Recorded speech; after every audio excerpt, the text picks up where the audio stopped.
Welcome to our Bhagavad Gita session here every Tuesday evening at 7 p.m. Gita Wisdom with Lakshmi. Thank you for being with me and giving me your association this evening, taking your valuable time out so that we can hear and chant from the Bhagavad Gita. So we're continuing our journey along the sixth chapter of Bhagavad Gita titled Dhyana Yoga, or the Yoga of Meditation. And very important because the yoga of meditation is applicable, as I've said before, to all yoga systems and all methods of meditation. So dhyana yoga in that regard, first Krishna starts out in introducing us to dhyana and the mechanistic part of dhyana. And then later on, as the chapter progresses, Krishna concludes with how we should use the meditative process in relationship to understanding the absolute goal or meditation on Bhagavan. So we'll get to that. Right now, we're at chapter 6, text 18. And as we normally do, we'll start off, in order to put us in the mood of Bhagavad Gita, we'll start off with the Sanskrit reading of the 18th verse in Dhyana Yoga, chapter 6 of Bhagavad Gita. And that goes as follows.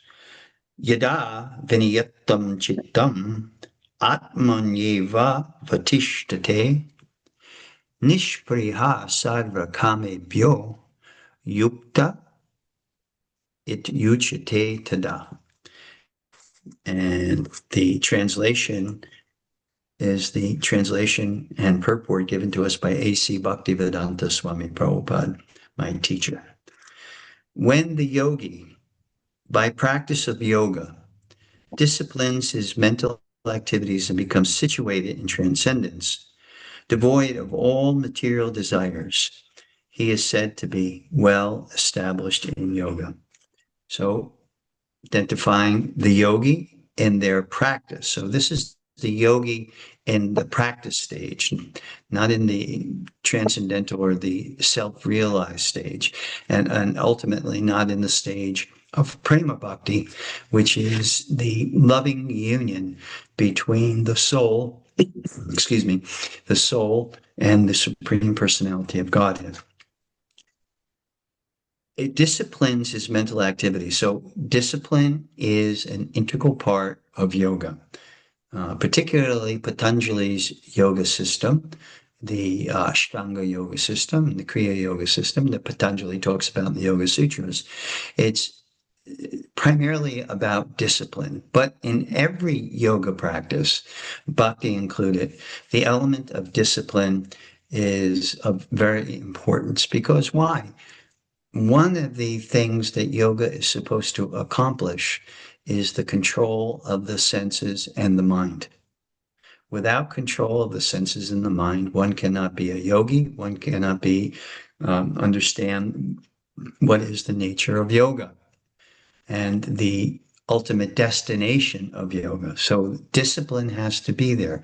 And we see that in the Ashtanga yoga system.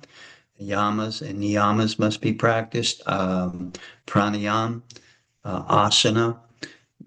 Nowadays, most people are familiar with asana and maybe to some degree pranayama. But there's yamas and niyamas, rules and regulations to follow in order to be in a practicing state of yoga. Then those are kind of external, and then we go to pratyahara, being able to withdraw the senses within, and then dharana, the ability to concentrate the mind. The mind can't concentrate without it being disciplined, without it being under control. It just can't focus in on concentration because the mind is very fickle. The mind, it has its ups, its downs, and it's very fickle in the sense that it just jumps from one thing to the other. especially because the mind is the repository of all sensory input. So we have that coming in, all the senses and the sense objects coming into us, and the mind is jumping from one sensory object to the next sensory object. In yoga, it's the ability to control, to focus in, and that leads us to dharana, or concentration. And it's described, concentration means the ability to fix the mind for a specific amount of time before it's considered on that level. I forget exactly the time frame, but it's something like 12 minutes. And, you're able to fix the mind and be single pointed in terms of what you're thinking about. It can't be like I'm thinking about um, I'm thinking about this for a few seconds, and then I'm jumping, and then I'm pulling it back, and then I'm jumping again. It has to be single pointed in terms of its fixation. And Krishna also advises us in I believe it's the second chapter, where he tells us, Vya Visatyatmika Buddhir Ekeha Kuru Nandana, that single pointedness. The practice of yoga should give us a single pointed understanding of what we are meditating on. And when we have that, and we could see, for those of you, I see many of you that are on with me today do some kind of sadhana to greater or lesser degrees. And just think of your own situation when you're performing your sadhana. When you're, for instance, if you are chanting every day, if you are chanting japa every day, just think of how difficult a task that is to single pointedly be fixed on the sound vibration, on the mantra meditation. And you can get a little glimmer into understanding how advanced dharana actually is, or concentration actually is. So dharana leads to dhyana, meditation, and the meditation leads ultimately to samadhi, which we'll talk about in a few verses.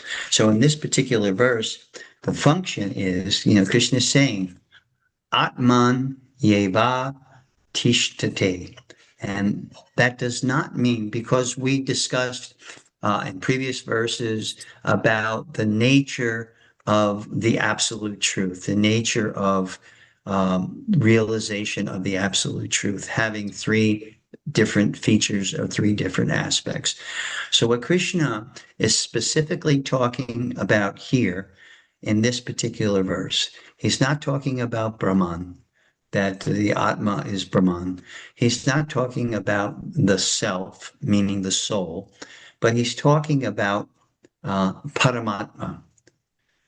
In different sections of the Bhagavad Gita, Krishna talks about either brahman, the spiritual energy, Paramatma, the super soul, the soul, the divinity, the supreme, who sits besides our soul and is interacting with us on a moment by moment basis. So he's talking about Paramatma, or the super soul, or divinity within the heart, because from the Vedic perspective and in Sanskrit, it depends. When the word atma is being used, atma sometimes refers to body. Atma sometimes refers to mind. It also refers to intellect. Atma can refer to effort, nature, life, the self, meaning the soul, and ultimately the Supreme Lord. So Atma can have any one of those meanings, but it's because Sanskrit is a highly contextual language. It depends on where it's used and in what context. So in this particular verse, the context is meditation on the supersoul. The yogi, by practice of yoga, disciplines his mental activities and becomes situated in transcendence. So the result of the yogi in meditation and that discipline is that it begins to understand the nature of the soul and the soul's relationship to the supersoul.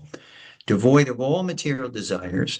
And when that's said, devoid of all material desires does not mean there is no desire.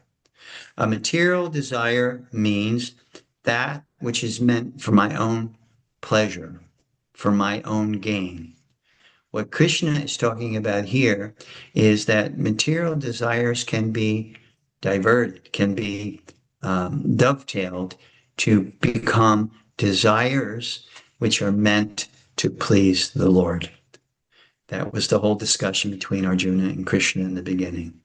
Arjuna felt like, I cannot be part of this battle. It's not, moralistically, it's not what I want to do.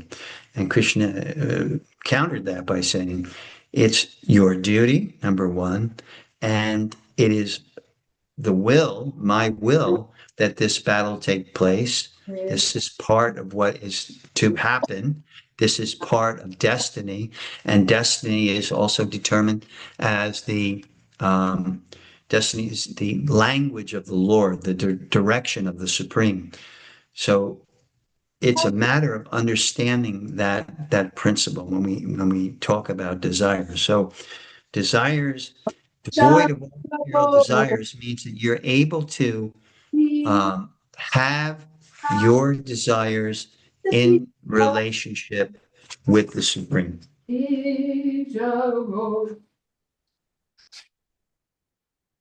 So, does everyone understand that particular point that we're talking about? Two aspects of this verse. Yogi, by practice of yoga, disciplines his mind, mental activities, brings them under control, meditates, and by virtue of doing that, the mind becomes peaceful and able to meditate on the Supreme within the heart. And then the person who's able to do that, the yogi who's able to do that, it's described here as being well established in yoga.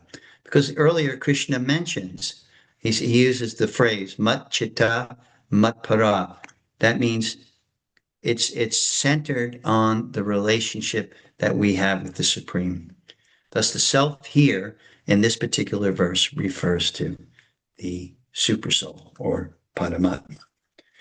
Text 19 reads as follows: As a lamp in a windless place does not waver, so the transcendentalist, whose mind is controlled, getting back to that point of yoga, meditation, control of the mind. So the transcendentalist whose mind is controlled, remains always steady in his meditation on the transcendental self.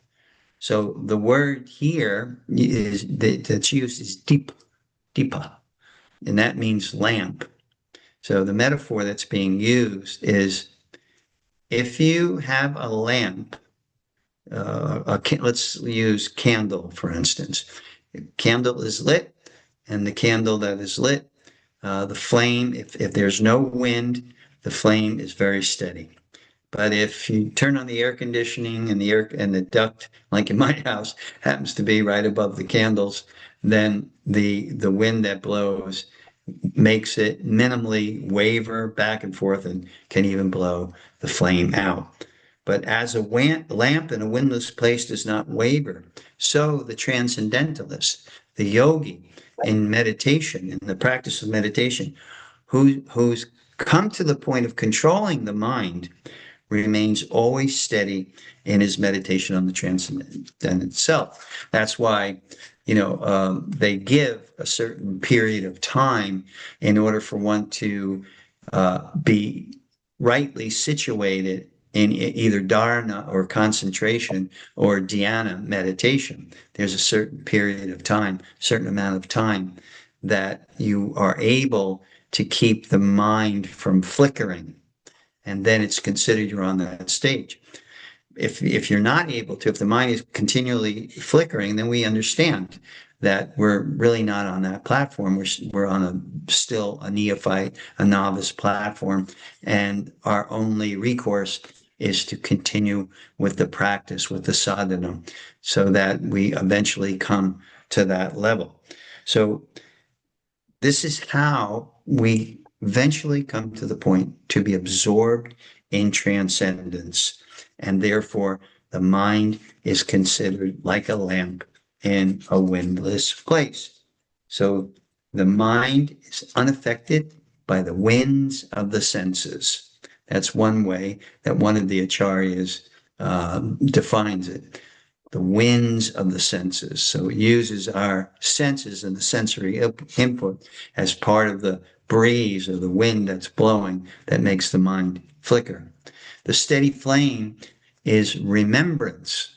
For instance, in bhakti yoga, see the different, keep in mind, I'm trying to always have you aware of the fact that different yoga styles or symptoms depending on who the acharya of that particular yoga system is. You have Buddha in the Buddhist tradition. You have Shankaracharya in the Advaitin position, which means no personal God, just transcendence, just Brahman. You have the various devotee or Vaishnava acharyas like Ramanujacharya and Madhvacharya and Vishnu Swami and Nimbarka Swami. Those are the four main acharyas of the bhakti system or the bhakti discipline. So depending on its usage, then it will take on the meaning as given to us by the various acharyas. So in this particular understanding of that lamp in the windless place, from the bhakti yoga perspective, it means that one is able to steadily remember Krishna and it doesn't flicker to sense objects.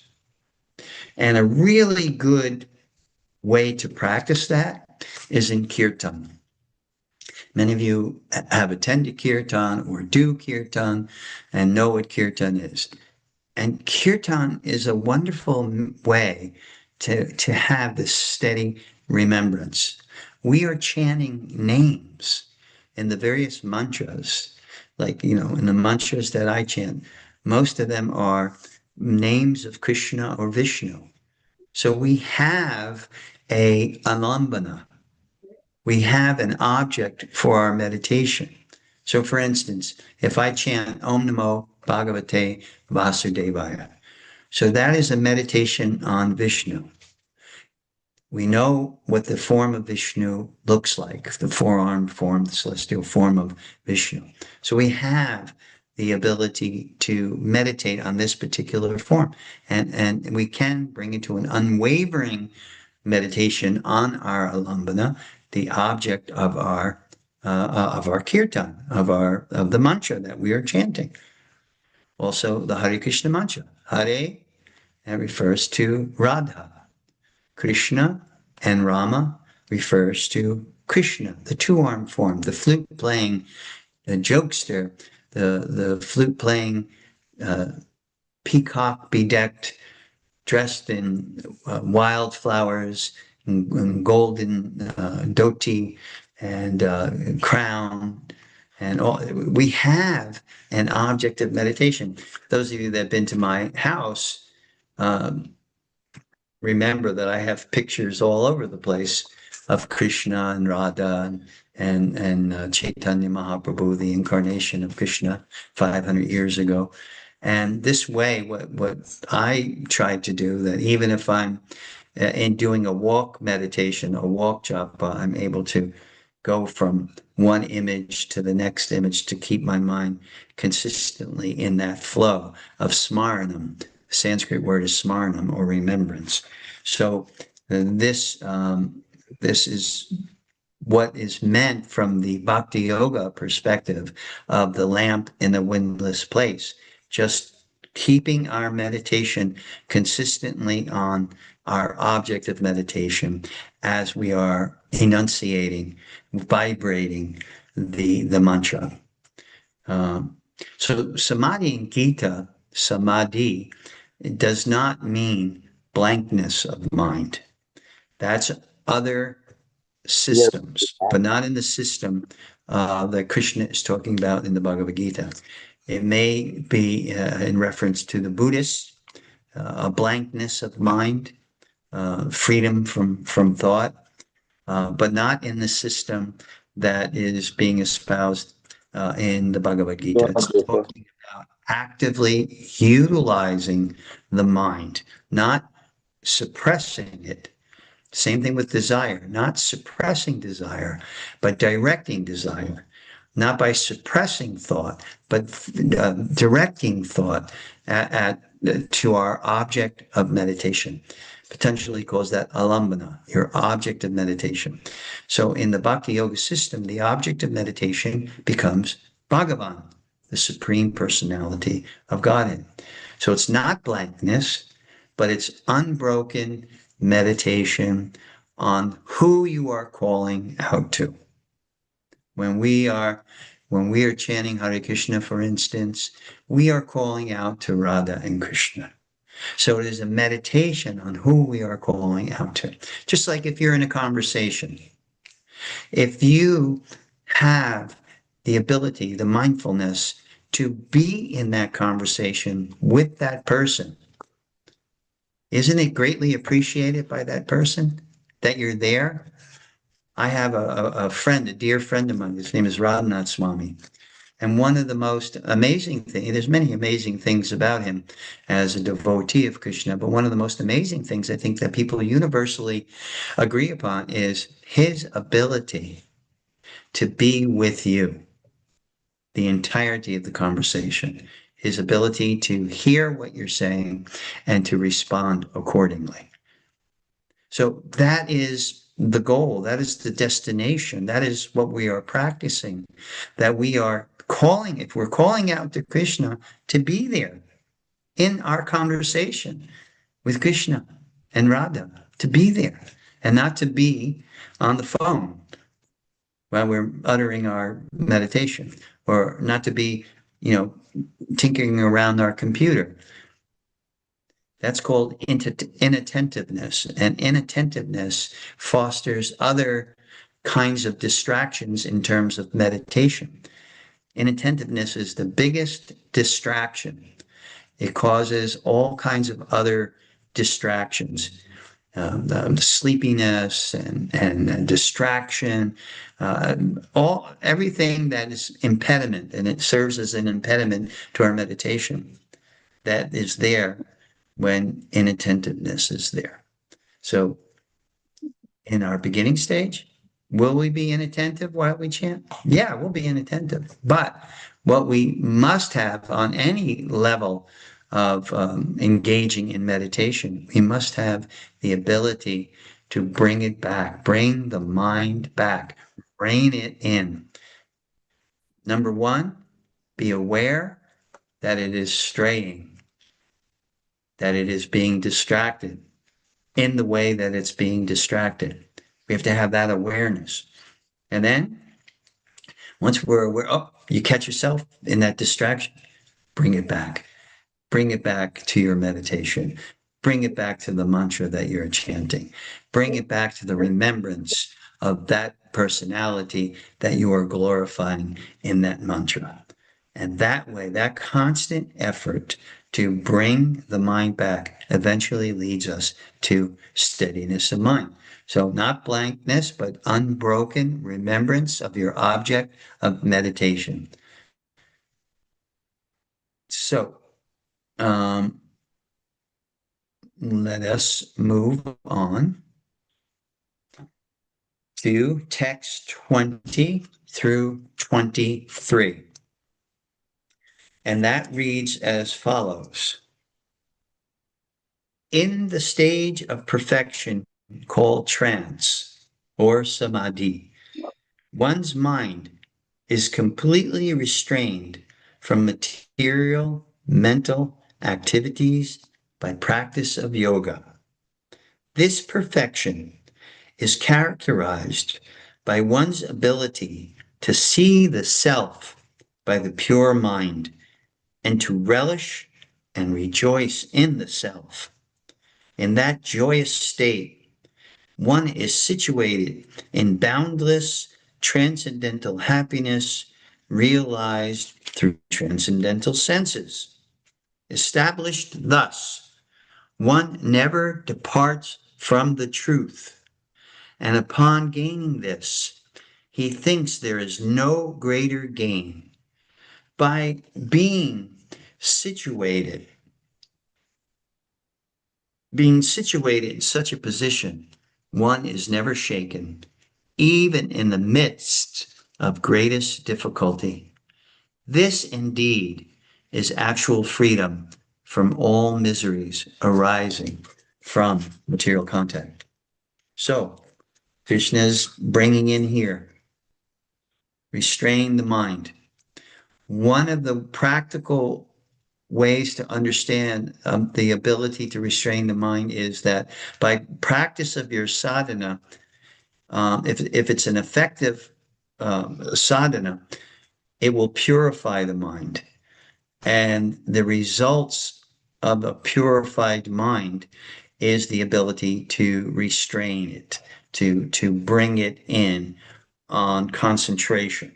That's one of the effective ways to judge whether the mind is being controlled or not, or being purified or not. Purification of the mind leads to the ability to control the mind.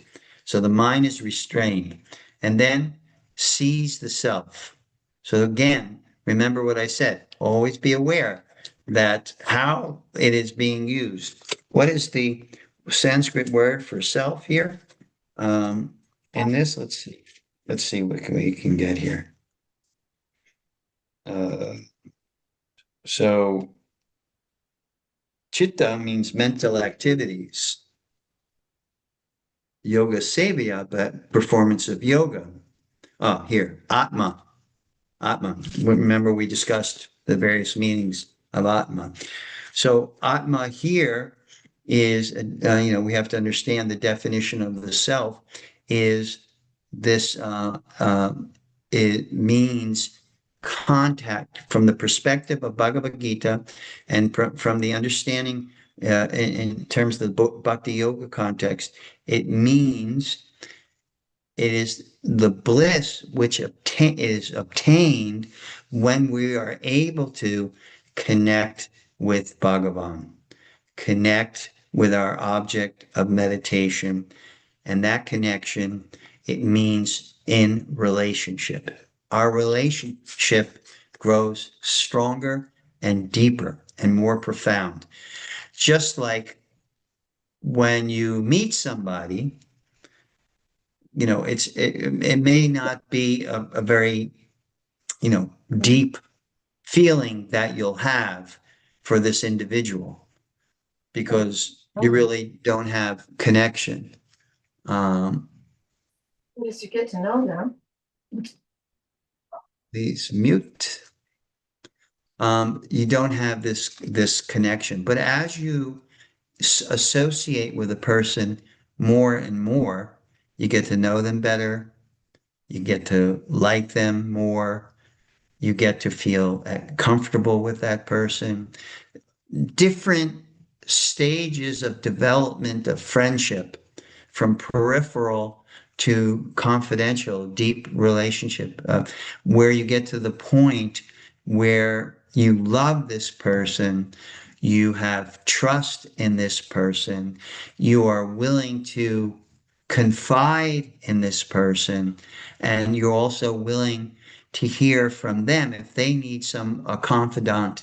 You're willing to do that, to hear from them and try out of compassion, out of a feeling of compassion that you want to help, you're willing to do that. So that's how the connection grows deeper. So similarly, in the Bhakti Yoga tradition, the connection with the Supreme grows deeper the more we lend ourselves to association through our sadhana. If we've developed a sadhana which constantly is putting us in connection, in relationship with the Supreme, then that grows deeper and deeper. And the desire grows stronger and stronger. And stronger means that we are having more and more faith in this relationship. Krishna says, I believe it was at the end of the fifth chapter, Suridam Sarvabhutanam. Suridam means I'm your best friend. I'm right there with you, and I'm your best friend. And in all and any set of circumstances, I am there. And when you have a good friend like that, you call upon that friend, and that friend responds. Is it not? You probably in your world, in your sphere, you have a good friend, and you're confident that if you need that friend's help, no matter what time of day or night it is, if you call that friend, at least minimally they won't be put out, the fact that you're calling, but maximally you have this feeling that, I have this emergency, I need someone to help, and you know that you can rely on this particular person as your good friend. So that's the kind of relationship that grows in relationship. And what develops, what springs forth from that kind of relationship is a bliss, is a deep, profound happiness. And it is a recognition that all other forms of happiness pale by comparison. Certainly there are other ways that you can get happiness, but not to the depth of this happiness in relationship to Bhagavan or the Supreme, and not to the depth, and not consistently. We don't consistently have this level of relationship. So it is considered a relationship, a connection with the Supreme is considered very deep, like an ocean, very profound, very vast. And all other types of happiness are considered small by comparison. One great master in the Bhakti tradition compared other forms of happiness like the water that's contained in a hoof print of a cow as opposed to the ocean.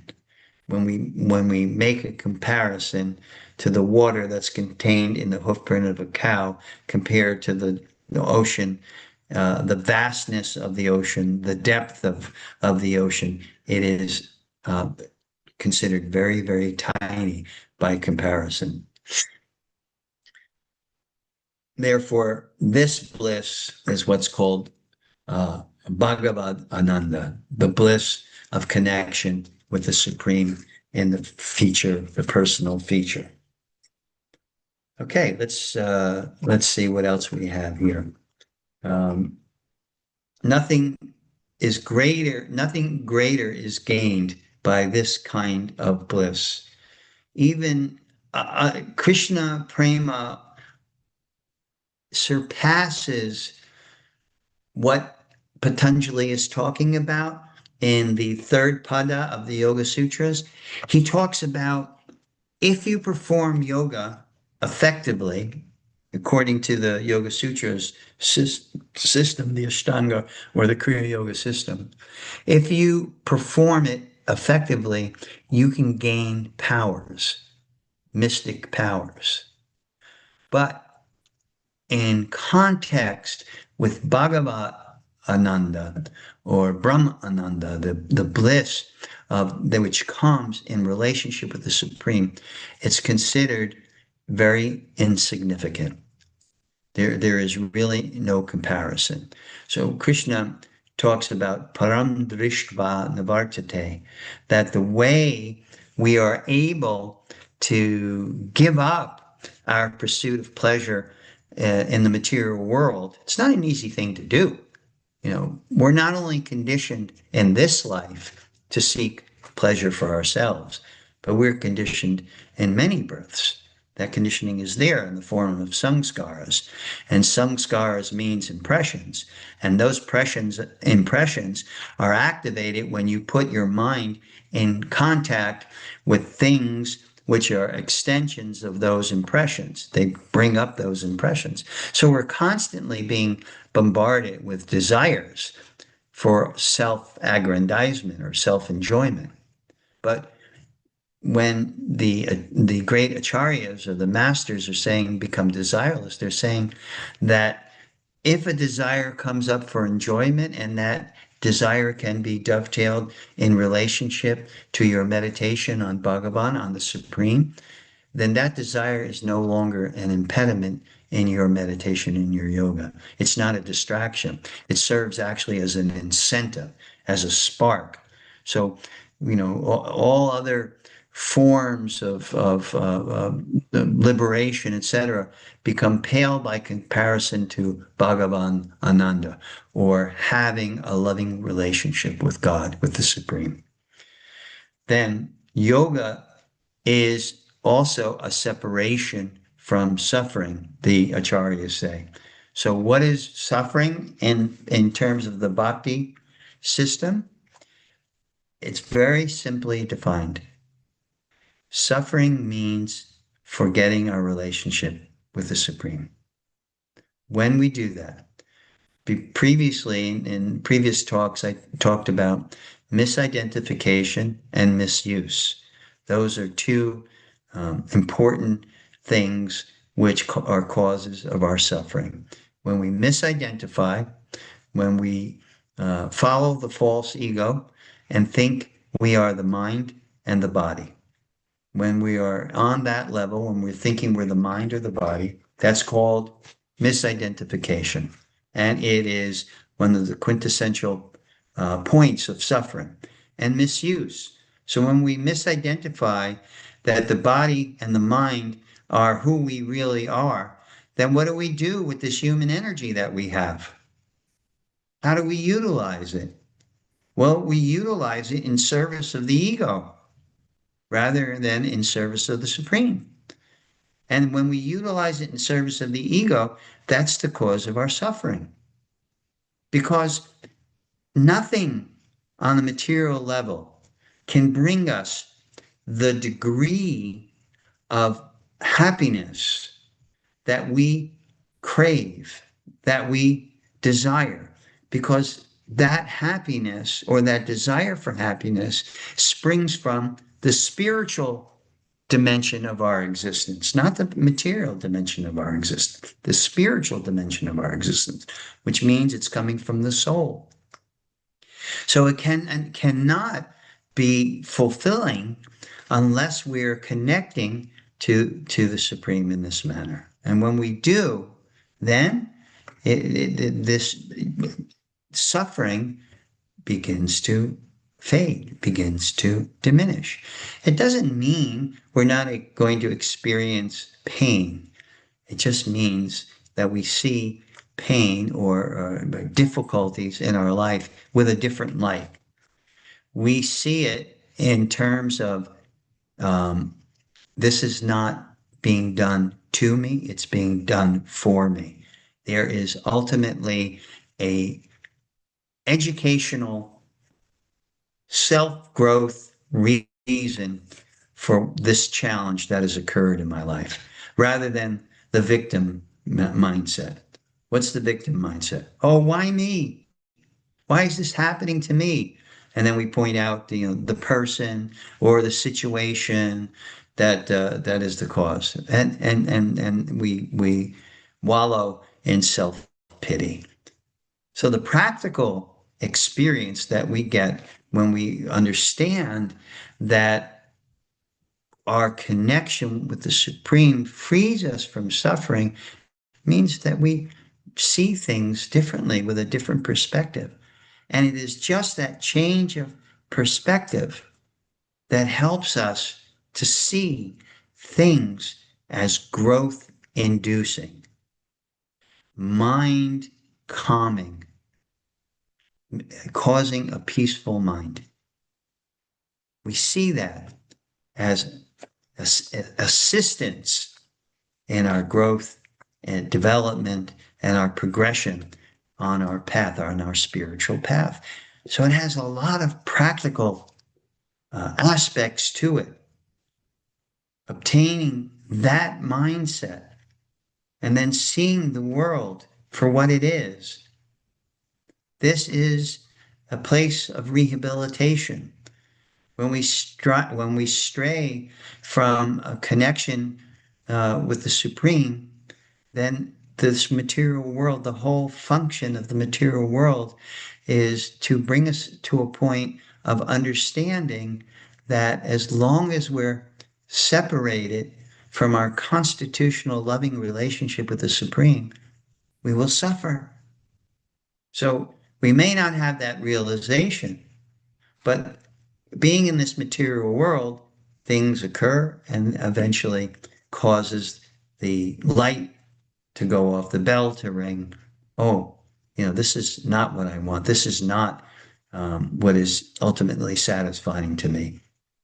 I see it all the time. I do the simplest things in the spiritual quest, like chanting every morning. My wife and I chant our japa, and I can see it on her face. How peaceful she is. And I see the look on her face and the smile on her face and the what she's experiencing. And just to do that on a regular basis eventually leads us further and further along our path, our progressive march back home, back to Godhead, in terms of our relationship with the Supreme. So this is the kind of thing we have to come to understand and come to realize that the more, and it serves as the incentive, it serves as the inspiration, it serves to build faith in that very process. Because sometimes we have doubt. Why am I chanting 2 hours a day? Why am I doing this? Why am I following various regulative principles? I should just free myself from those restraints. Doubts come, but the more we're involved in our practice, in our sadhana, in our attempt to connect with the Supreme, the more that attracts the attention of the Supreme. By our efforts, we cannot achieve our relationship with the Supreme. It is by grace. That's the system of bhakti, is the bhakti yoga is the system of grace. That when we catch the attention of the Supreme, the grace or the mercy that follows is further deepening faith in the process, which ultimately leads us to that connection and that bliss which comes from that connection. So we don't seek an empty mind. In bhakti, we fill the mind. We don't try to empty it.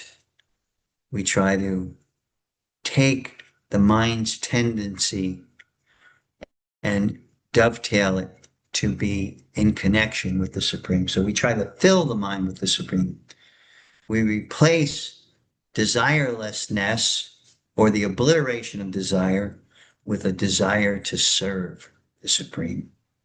We replace self-satisfaction with loving relationship with Bhagavan. True love means selflessness. In the material world, in the material context of love and loving exchange, selflessness is a very difficult thing to wrap your mind around. Because most people in a relationship want to be happy, want to be pleased in this relationship, want to experience a joy from this relationship. It's self-motivated. But in bhakti, the loving relationship with the Supreme, that love is by giving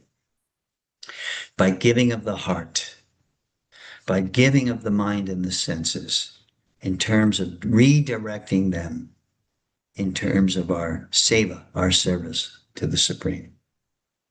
So, Bhagavad Gita helps us to understand all these things. Let me see what time it is. Okay. So let's continue with 24, text 24 in the Bhagavad Gita, so we can progress a little further. And what does 24 say? Okay, so here Krishna is giving us some direction, further direction. One should engage oneself in the practice of yoga with determination and faith, and not be deviated from the path.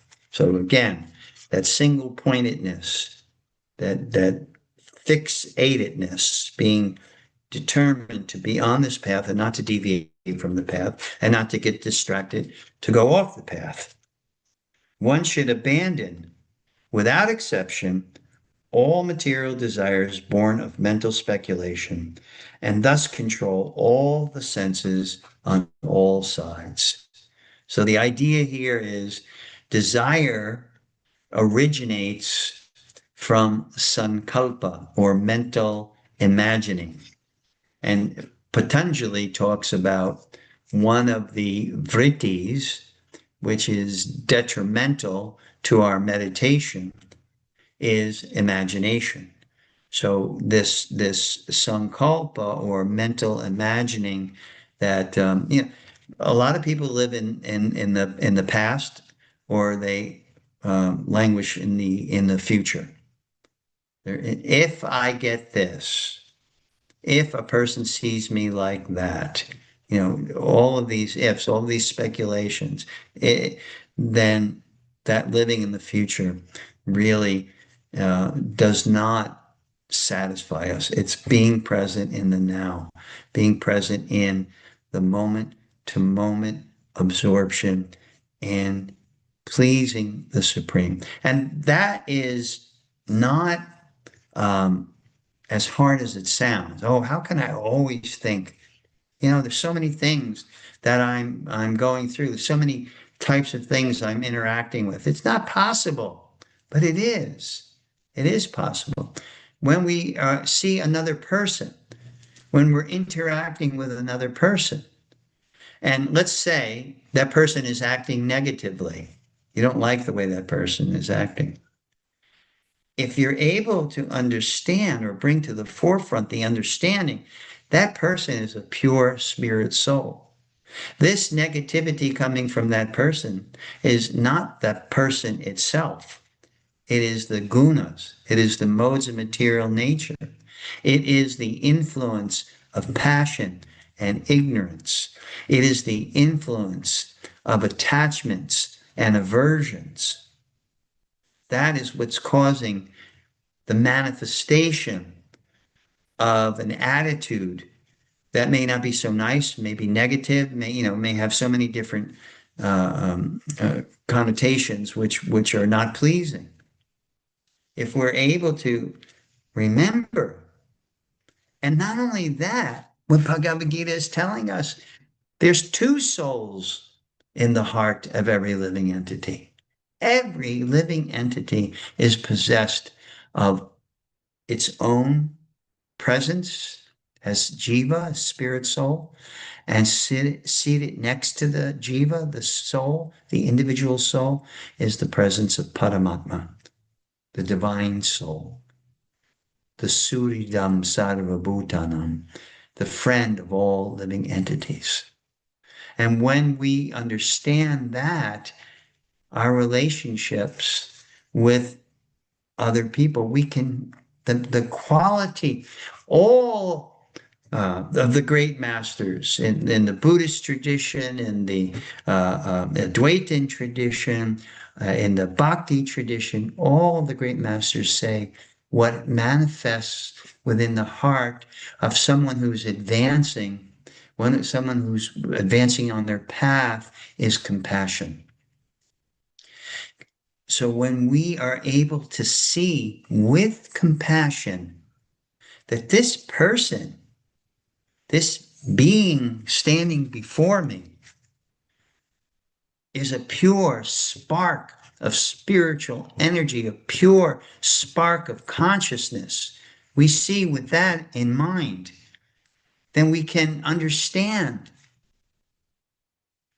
that whatever is manifesting at this point is not them.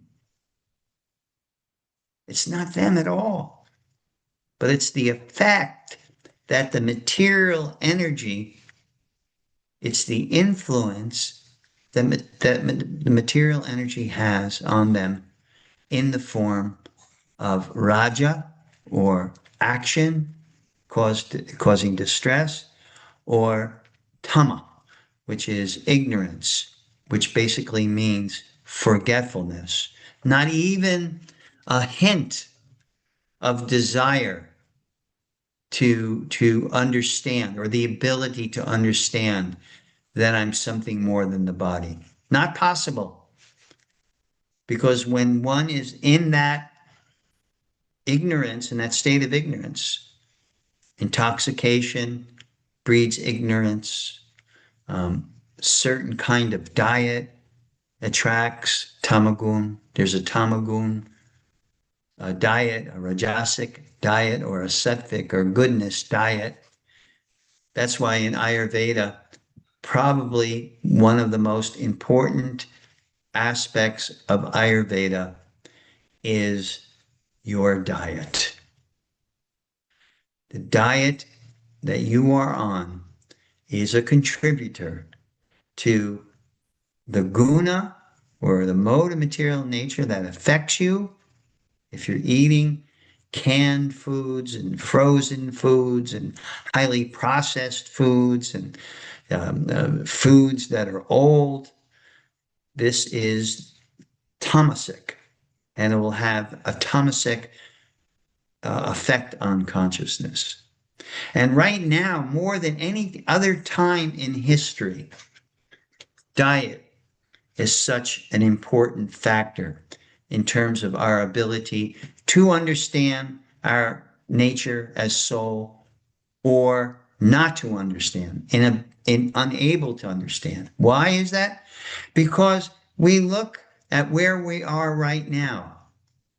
We can get any type of food: Korean food, Chinese food, Japanese food, Italian food, Middle Eastern, Ethiopian. We can get food from all different cultures and all types of environments. But actually, when you look at practically what has gone down, those foods and those spicings, everything about it is the result of being in that area, in that culture. So when we start drawing, having this kind of diet, unless you prepare it yourself, you see, that's the important thing. If you prepare it yourself with a sattvic frame of mind, that's not what I'm talking about. I'm not talking about prasadam, or that which is being offered to the Supreme. I'm talking about just general people's dietary habits. Right now, it's coming from anywhere and everywhere, and it may have a very detrimental effect on you. So that's why now, I know my wife, and I've heard her counseling people.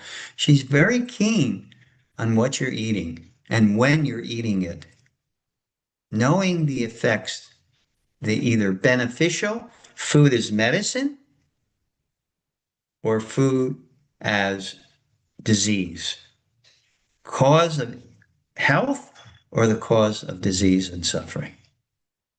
And a symptom of tamagun, she has told me, some patients would say, I get these migraines. Okay, you're saying it may be because I'm eating this type of meat, but I'd rather have the migraines and continue to eat this type of meat. I don't want to change my dietary habits. And that is a symptom of tamagun, or ignorance. because certainly you're not happy with the migraines or some kind of disruption in your digestion. And if a change, if you um, adjust and you feel the results of that adjustment, then doesn't that make sense that you're trying to take care of yourself and care of your family? So these are important things to note. This is practice of yoga. This is determination. One misconception about yoga, people think yoga is exercise, but yoga is a lifestyle. Yoga is a lifestyle that includes how you live, how you do certain things, what time you go to sleep, what time you wake up. These are all factors contributing to your ability to practice yoga or your inability. Meditation, your ability to calm the mind or not to calm the mind, is directly affected by dietary and lifestyle habits. And when you're in a position where you're tired of being tired, for instance, some people are tired, they get tired really easy, or some people have digestive issues, some people have headaches, recurring headaches, etc. When you're tired of investing your time and your money in your illness, then you come to the point of being inspired to invest your time and money in your health. So that's why one of the characteristics that Krishna is talking about in this particular verse is determination. Later on, Krishna says, Satatam kirtayantam mam yadanti tadha brataha. And that means always meditating, chanting with great determination.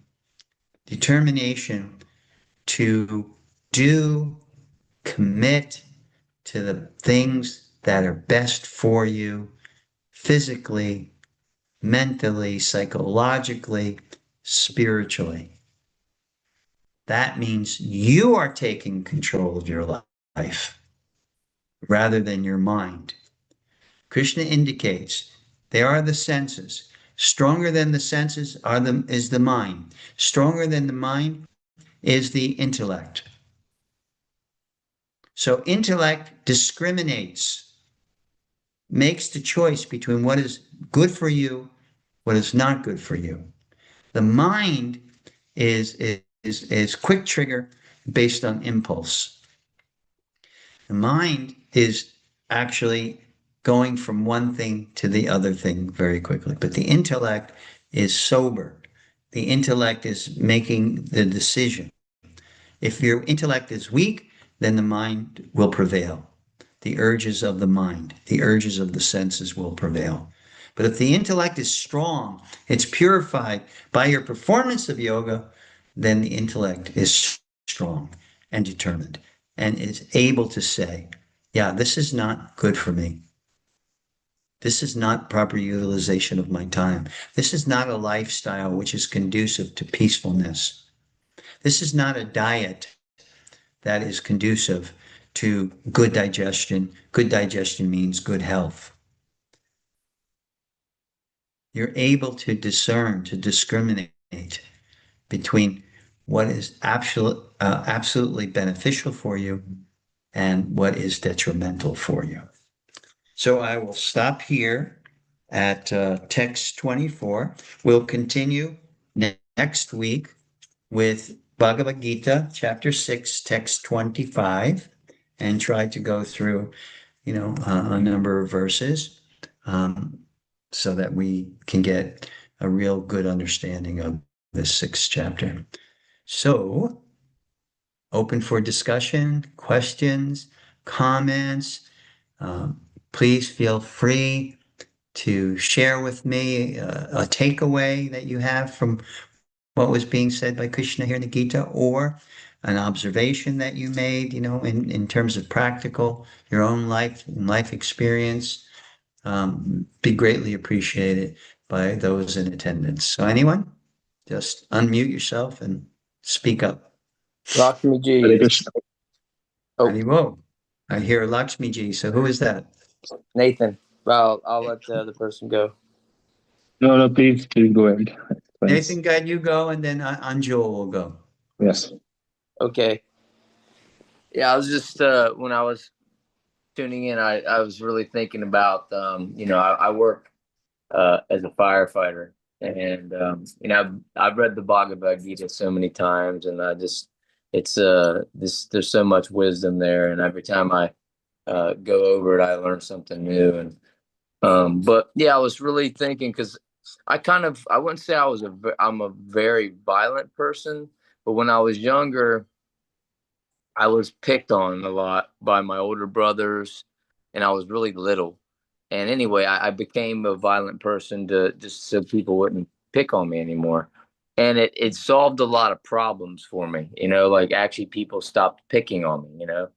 But I still find myself, even though like as a yogi, I still find myself wanting to at the fire department, it's not exactly probably the healthiest environment as far as like conversation wise and those types of things. I'm not surrounding myself with other people that are monks, and a lot of people are just there just for different reasons, but it's not the most healthy environment. So I'm sure that affects me a little bit. It's probably Rajasic to Tamasic energy that's I get there. And sometimes I run into bullies. And when I run into bullies, even with all my yoga practice, I still have a serious sadhana every morning. I still kind of resort to wanting to get physical with people. And it's been it's been almost 12 or 13 years since I've gotten physical with somebody, but the urge to do it is still like, oh man, I would teach that person a lesson. That's kind of like, I know it's very Tomasic to be like that, but I'm just kind of wondering your perspective on that. And I'm constantly working on it, but just I thought maybe you could give me a comment on that. Believe it or not, I'm very much like that too. It may not seem like it now. So, certainly, I've been withered by age, but certainly, I was brought up in a great household, but a very rough household. My father was an ex-boxer, and he was a rebel and a street guy, and in Newark, New Jersey. And I grew up in a rough and physical environment also. And even my size, I was much smaller than everybody else, but that didn't make any difference. So the conditioned state, may stay with you, but the ability to control it, that's what we develop in our yoga practice. Not that it doesn't come to mind, but as Krishna mentions in the Bhagavad Gita, as rivers may enter the ocean, innumerable rivers may enter the ocean still remains undisturbed. So we may get, due to our conditioned state, due to our conditioned, state of rajasic or tamasic upbringing and lifestyle, and how we've been conditioned by all that, and due to association, I'm sure from what I've seen of firefighters, they're pretty rough and tumble guys. Probably a lot of them are ex-athletes or ex-military or something like that. So yeah, certainly that also incites that tendency in you. But where the advantage is, by our practice, it may rise, it may come up, but we don't act upon it. That's the important thing. And breathing really is very helpful in that, as far as uncontrolled or acting on impulse. It's always good to and take a step back. But having that still there is understandable, but being aware of it is, what is a large measure in getting over it, controlling it. The awareness. A person cannot cure themselves unless they are aware of the illness, that they're sick. If a person could, like my father, classic example, continually denied that he was sick. I mean, he was sick. He was experiencing indigestion and all kinds of problems. Just denied it, denied it, denied it. A year later, he was dead. He died from cancer of the esophagus and stomach. So that's what happens when you deny what you have. People continue to perpetuate the conditioned state, and they continue, to get involved in fights or in altercations or conflicts or whatever. But a person who's practicing on a daily basis and trying to control the mind, intelligence is becoming purified, mind is becoming purified, and you can identify it and you can stop it in its tracks. Thank you. So keep your determination to seek out good association. It will counter the effects of bad association, and eventually it will help you to navigate that association in such a way is you will bring out in others their positive attributes in either in passing conversation about diet, about health, about there are so many different opportunities for you to draw that out of people. I remember my family, Italian American for the most part, and very much involved in the union, carpenters union in particular. My uncle was a very bigwig in the carpenters union. And one time I went to a holiday function that they had, and there were a few guys sitting around, and the normal beer drinking and all that going on. And I got involved in a conversation with this one guy and found out that he had a really keen interest on diet, on healthy eating. So he looked, he was rough, and I think he was a martial artist too. And but he had a keen interest. So it's like when you're a martial artist, we were talking about this the other day. You exude a certain type of energy where you don't even have to use your force. The energy itself is so commanding, is so compelling. Like I had a kung fu teacher. His name David LeBron. Sometimes he even comes on the Bhagavad Gita sessions when he can. He's a master. He's been practicing. He's a kid was a kid who grew up in the Lower East Side of Manhattan in a very rough neighborhood, and started martial arts when he was very, very young. He and I are similar in age. 50, 60 years of practicing. I asked him, David, how many times have you gotten into altercations in the street? And he said, once. And he said, it wasn't even me. He said, it was a man on the bus. I was traveling on the bus, and he attacked this elderly woman with a knife. And I got up and I disarmed him. Because the principle in martial arts is that you exude a certain energy, and people are sensitive to that. So similarly, when your energetic being is exuding sattvic energy, mode of goodness energy, spiritual energy, you're meditating on a verse in Bhagavad Gita, you're meditating on the form of Bhagavan that you're attracted to. When you have, that's very, very powerful. because every single living entity in this world is possessed of a soul and the presence of Paramatma. There's the story of Haridas Thakur, who was a pure devotee of Krishna, who incessantly chanted Krishna's names. He was sitting, he entered into a cave and sat down in that cave, and it happened to be a cave of a giant poisonous snake. So he just simply kept chanting God's names, and that snake just slithered by and didn't bother him at all. Another story of Chaitanya Mahaprabhu, the incarnation of Krishna 500 years ago, who actually brought chanting into the public environment in the form of kirtan, in the streets and in homes. Chaitanya Mahaprabhu was traveling to South India and he went through a jungle called Jarikanda.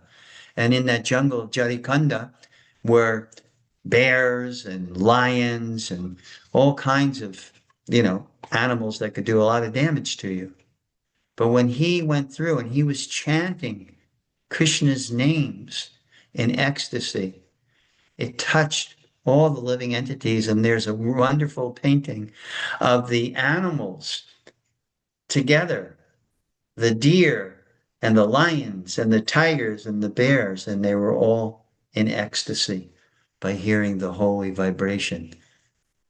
So you, Nathan, can be a deliverer of this energy by virtue of your determination, your sadhana, and the association that you keep.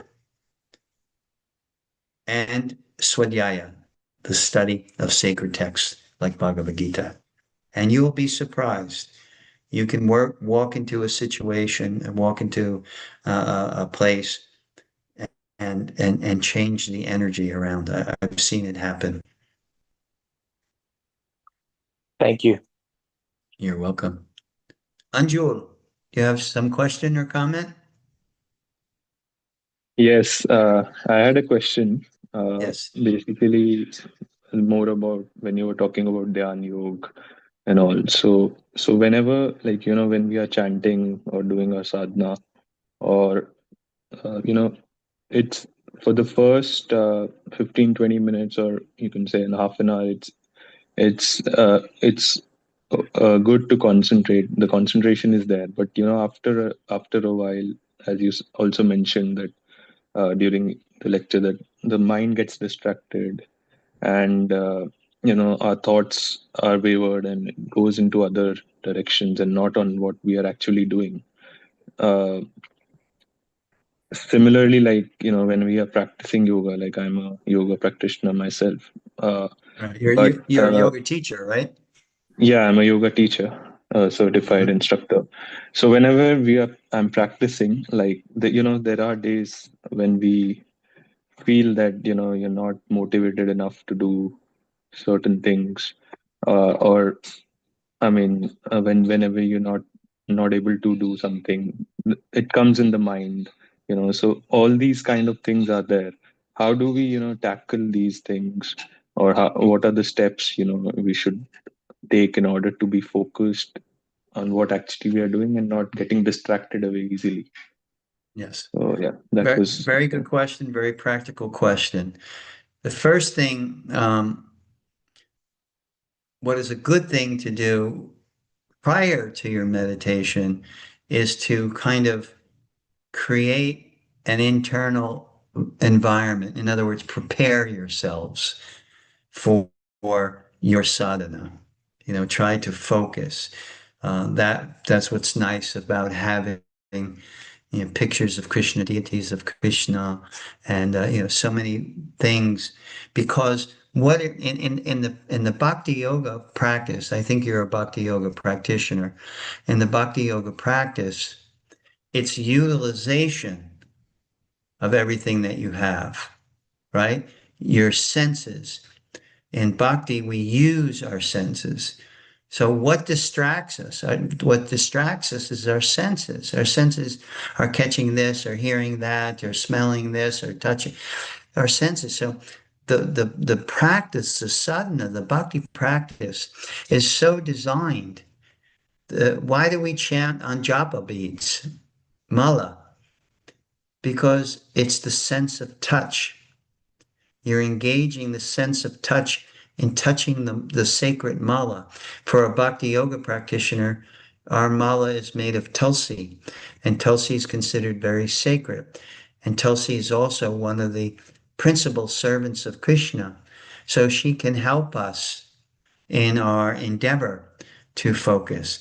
So the sense of touch is there.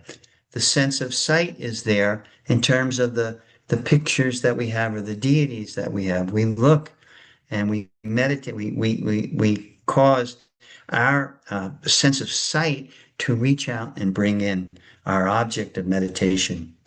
Our sense of hearing. We focus on that. Hearing the name of Krishna. Our sense of smell. Every morning before we start our meditation, we offer incense to Krishna, to our Guru. And in this way, the sense of smell, even the smell of that incense is engaging it, the sense of smell in seva.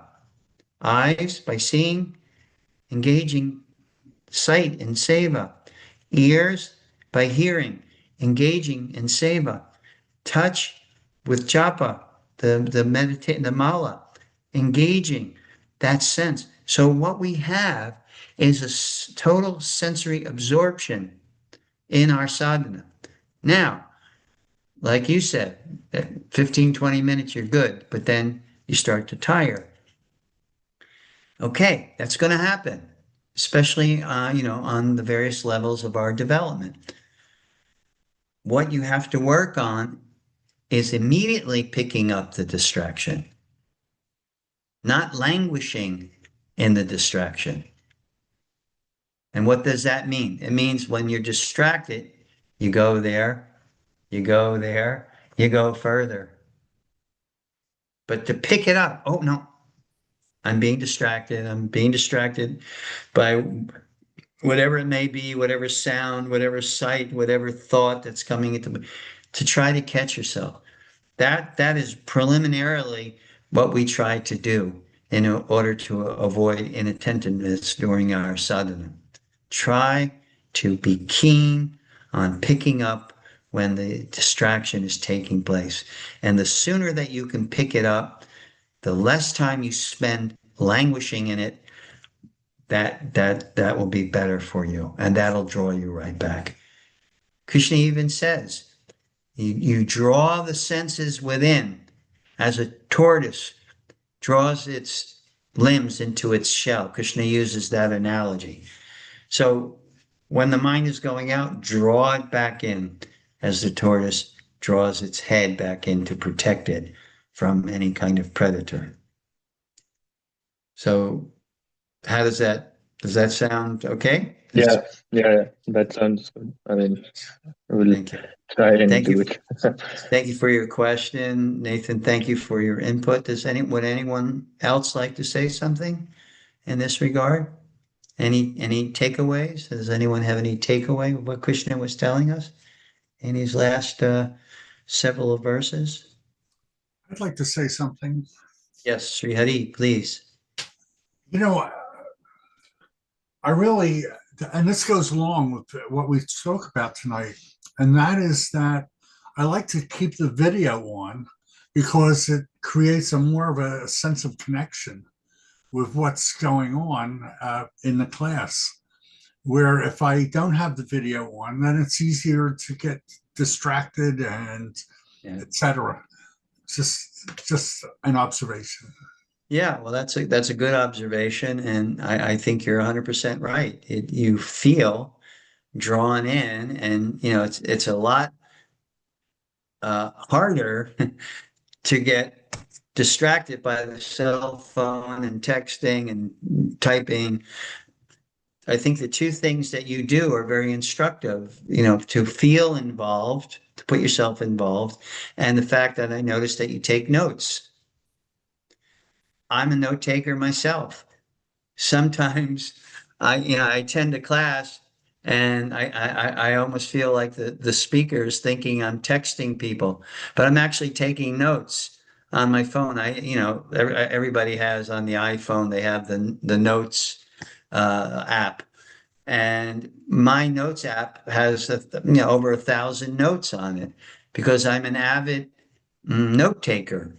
And I hear someone else's realization about a point that maybe I dwell upon, and I really like the realization that they're having. So yeah, that's a good observation. I appreciate that. I don't I like when people are on screen because I like speaking to faces and responses, and rather than the name, or really I do like that a lot. So if you don't mind, you could do that. If you object to it, then I'm not going to force it. The fact that you're hearing it is good, and maybe circumstance doesn't allow you to do it, but in any case, that is a good observation.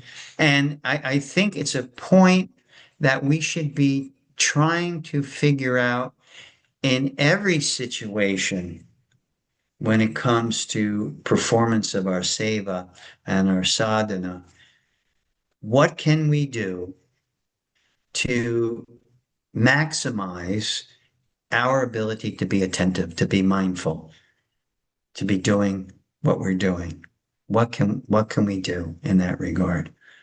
That should be our challenge. Thank you, Sri Hari, for your input. I appreciate it. Anyone else have any comment or observation or takeaway from the class? Namo Shivaya, Brother Lakshmi. Hey, Haribol. thank you so much, Haribo. Thank you, Victor, for your Listen, program of on course, Sunday and the chanting. And I'm glad you and your boy were able to enjoy. It was quite our pleasure to have you. thank you. Those Indian aunties had never heard such sounds. So, you were speaking earlier about the difference between being controlled by the mind, and the mind is transient, leapfrogging from one leap pad to the next. And that the intellect has we can use the intellect to have the ability to be perennial, single pointedness of mind. And that's one of the differences between the two. And Krishna himself exemplifies that. Even if he didn't do so, if someone drew that very iconic painting of Krishna holding the reins of the senses with Oh, yes. Arjuna on his chariot, as the chariot is hurtling towards the battlefield, right? Representing having control of the senses. Krishna didn't draw that painting, but that's the idea. Right. And also as you talk about bringing the mind back, and when we're meditating, if the mind wanders, that's actually maybe a good thing, right? That exercise, that muscle of like, no, come back, no, come back, no, come back, no, come back. And for me, what's been really helpful with regards to synthesizing those ideas is actually experiencing having the physical sensation that, oh, that's just a thought. Like a mother shopping at the market with her little boy, tugging at her dress, saying, "Mommy, mommy, mommy," really excited about whatever toy he saw or piece of candy he wants, and it's like, no, I really gotta, I'm down to business. I have a meal to make. People are coming over. Like, relax, right? She might ignore him because she knows exactly what she wants, not paying too much attention. Oh, that's just my kid tugging at my dress again. I'll just keep doing what I'm doing. I find that understanding that that's something that we can do, having the option is theoretical. It's nice, but I'm really grateful to have had that experience where it felt to me like some little kid gnawing at me, and Right. realizing that Right. whatever that thought was isn't is not important. It's just a thought, and even if that thought comes from like tendencies, maybe like Nathan, I have my own tendencies from the past that come up that I need to control. Right. I really don't, and our brother Nathan was brave enough to share his own here. I don't think I'm brave. I'm that brave today. So we're really grateful um, for that satsang that he was willing to share. So for me, when those thoughts come up, that um, can make it easy for me to wonder, am I a good person? Or is something controlling me, or am I controlling it? It's to me, I've been able to a few times in my life to have the physical sensation that is something not important. It's just like a kid tugging. Because it's really easy when you have thoughts like that, especially where you have self-doubt, to kneel down and like ask the kid what it wants and let it lead you around. And that's often what we do. That's what I do. And so having had that experience, a few times in my life where I physically felt like, there was some other part of me trying to tug me in some direction that was completely unimportant and didn't matter. That's really helpful when I have either, seemingly distracting thoughts like I'm hungry while I'm meditating, or whether wondering as an individual whether I've earned the right to belong. Whichever those seem like very disparate thought. One may seem existential, and the other one may seem transient and unimportant. But one of the great things about karma yoga is that you realize that it's all unimportant. So stop trying to give importance to these things that you think are important. It's just a thought. Right. Go do your thing. Well, I like the analogy of a child tugging, or that's a child, the child, is not very mature, and you're able to tolerate, but also to keep the child under control so the child doesn't go crazy.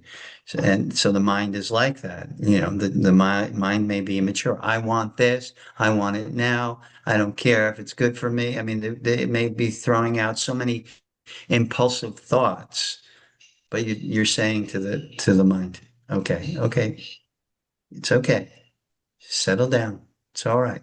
And that's the cool, calm, and collective voice of the intellect. The intellect's able to discern, what's good for the child, what's not good for the child. Tugging at you, bothering you, creating disturbance, that's not good for the child. But to try to pacify the child and say, okay, don't worry.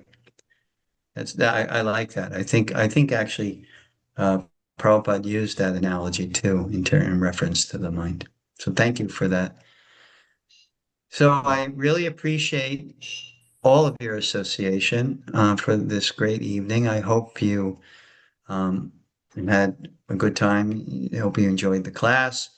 And next week, during the next week, I hope you have a happy, healthy, and holy week ahead of you. And I look very much forward to seeing you next week, same time, same station. So until that, chant Hare Krishna, be happy, meditate on the Bhagavad Gita.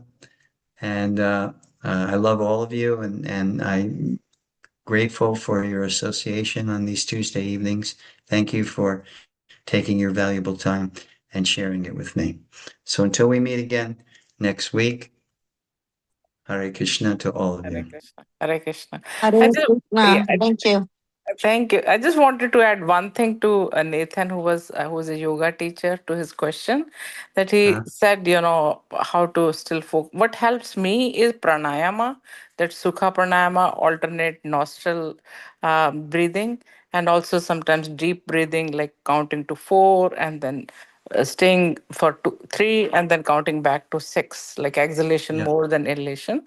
That somehow helps the brain calm down and yeah, concentrate better that's after my. Hita. That's a very, very good point because Mhm, the pranayama system, the breath is tied into the mind, mhm. and I deep breathe a lot, not only to control the mind, but I also deep breathe a lot because it develops the core. It's one of the best ways to develop the core and Oh, yeah. your and that's good for your digestion, good for the muscles, back, everything. So yeah, Oh, deep breathing is a very, very important function in terms of your meditation. So Hita, thank you very much okay. for Thank you. contributing that. That's a very valuable point. Mhm. Okay, until next week, folks.